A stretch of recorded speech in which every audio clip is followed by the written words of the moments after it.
اعوذ باللہ من الشیطان الرجیم بسم اللہ الرحمن الرحیم۔ نالج فیکٹری کے دوستو السلام علیکم۔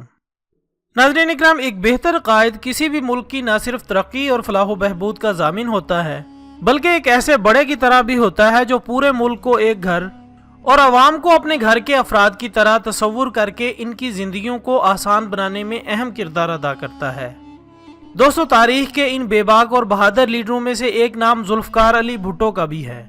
ذوالفقار علی بھٹو 1928 میں سر شاہ نواز بھٹو کے گھر لاڑکانہ میں پیدا ہوئے۔ ان کی والدہ لکھی بائی ایک ہندو خاتون تھی۔ جنہوں نے اسلام قبول کیا تو ان کا نام خورشید بیگم رکھا گیا۔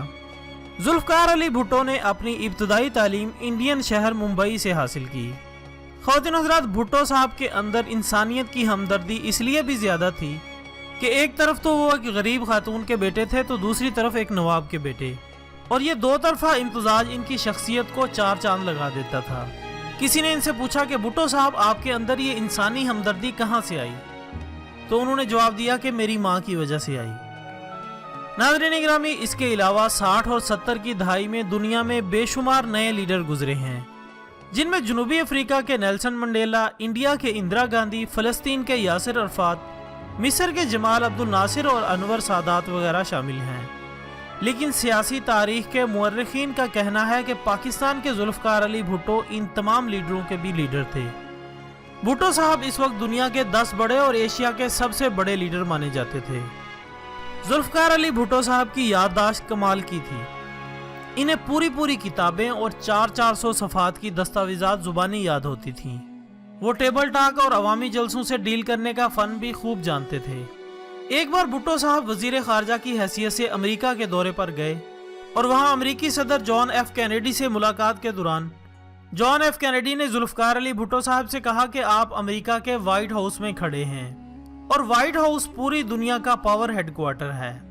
تو بھٹو صاحب نے دلچسپ انداز میں جواب دیا کہ بدقسمتی سے آپ کا وائٹ ہاؤس کا فرش میرے پیروں کے نیچے ہے۔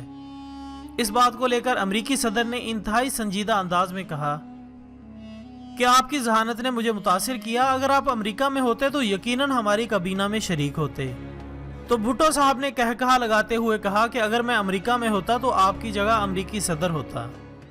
خواتین حضرات، بھٹو صاحب پاکستان کے پہلے لیڈر تھے جنہوں نے ہاریوں، غریبوں اور کسانوں اور مزدوروں کے دکھوں کا مداوع کیا اور انہیں فرش سے اٹھا کر اپنے گلے سے لگا لیا۔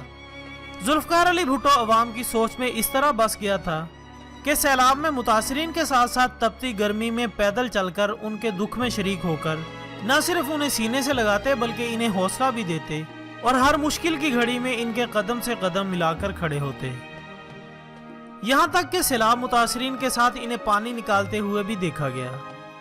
ناظرین اکرام، یہاں یہ بات قابل ذکر ہے کہ بھٹو صاحب کی بہادری کا یہ عالم تھا کہ وہ امریکہ کو بھی سر عام للکارا کرتے تھے، بلکہ امریکہ کو اکثر سفید ہاتھی بھی کہہ دیتے تھے، اور ان کے ساتھی انہیں اس بات پر بہت سمجھایا کرتے تھے کہ جناب آپ یوں امریکہ کو سر عام نہ للکارا کریں، کیونکہ امریکن انتقام کے معاملے میں بہت سنگ دل ہیں۔ آپ مزدوروں اور کسانوں کی بات نہ کیا کریں، اس سے سرمایہ دار دنیا آپ کو اپنا دشمن سمجھ رہی ہے، اور آپ فوج کو بھی بیرکوں تک محدود کرنے کی بات نہ کیا کریں، ورنہ جرنیل آپ کے گرد گھیرا تنگ کر دیں گے، اور آپ انڈیا کو بھی نہ للکارا کریں، یہ آپ کے خلاف سازشیں کرے گا، اور آپ تاجروں، سرمایہ کاروں اور مذہبی لیڈرز کے خلاف بھی باتیں نہ کیا کریں، ورنہ یہ لوگ آپ کو کمیونسٹ مشہور کر دیں گے۔ بس آپ ذرا سی احتیاط اور تھوڑا سا حالات کے ساتھ سمجھوتا کر لیا کریں تاکہ سسٹم چلتا رہے۔ تو بھٹو صاحب بھی یہ کہا کرتے تھے کہ میرا دل بھی یہی چاہتا ہے کہ میں حالات کے ساتھ سمجھوتا کر لوں۔ میں بھی چاہتا ہوں کہ امریکہ کے بارے میں، سرمایہ داروں کے بارے میں، جرنیلوں اور مذہبی جنونیوں کے بارے میں اپنی زبان بند رکھوں، لیکن جب میں لاڑکانہ، نوشکی، پشاور اور لاہور کے قریب ہاریوں، مزدوروں، کسانوں اور غریبوں کو دیکھتا ہوں تو میں بے بس ہو جاتا ہوں، اور میرا ضمیر مجھ سے کہتا ہے کہ اے ذوالفقار، اگر تم نے یہ سمجھوتا کر لیا تو ان غریبوں مسکینوں کا مقدر کون بدلے گا؟ ناظرین گرامی، بھٹو صاحب کا امت سے محبت کا نرالا انداز یہ تھا کہ انہوں نے پوری اسلامی دنیا کے لیڈران کو لاہور باغ جناح میں اکٹھا کر لیا اور ایک اسلامی IMF بینک کی بنیاد رکھنے کا عہد کیا، جس پر تمام اسلامی ممالک کے لیڈران متفق ہو گئے۔ اس کے علاوہ ایٹم بم بنانے کے وقت یہ تاریخ ساز الفاظ کہنا کہ ہم گھاس کھا لیں گے لیکن ایٹم بم ضرور بنا کر رہیں گے۔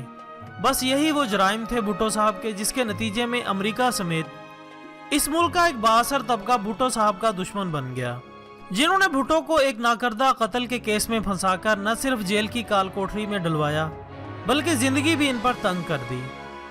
آج دانشوروں سے لے کر عام آدمی تک کا کہنا ہے کہ ذوالفقار علی بھٹو ایک بہت بڑا لیڈر تھا، اور ایسے لوگ صدیوں میں پیدا ہوتے ہیں۔ بھٹو صاحب پاکستان کو فلاحی ریاست بنانا چاہتے تھے، جیسے آج اسلامی دنیا میں ترکی کی مثال دی جاتی ہے۔